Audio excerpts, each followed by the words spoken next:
Hello' friends, নিশ্চয় ভালে আছে সকলো। আজি মই এই কেকটো কেনেদৰে বনালোঁ আপোনালোকক ভিডিঅ'ৰ জৰিয়তে দেখুৱাবলৈ চেষ্টা কৰিছোঁ।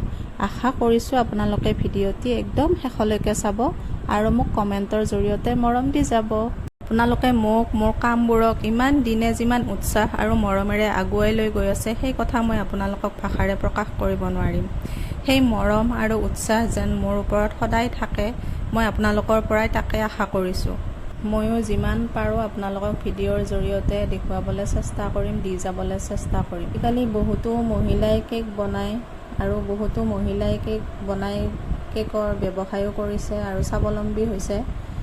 মোৰ তাতেও বহু ছোৱালী আৰু বোৱাৰীয়ে প্ৰশিক্ষণ লৈছে, মই প্ৰশিক্ষণ দিছোঁ আৰু মোৰ পৰা প্ৰশিক্ষণ লৈয়ে নিজে ঘৰত কেক বনাইছে, নিজৰ ল'ৰা ছোৱালীক খুৱাইছে আৰু আন কিছুমানে স্বাৱলম্বী হৈছে সেইটো ব্যৱসায় হিচাপে লৈ। আৰু তাকে দেখি মই এগৰাকী মহিলা হিচাপে যথেষ্টখিনি সন্তোষ পাওঁ।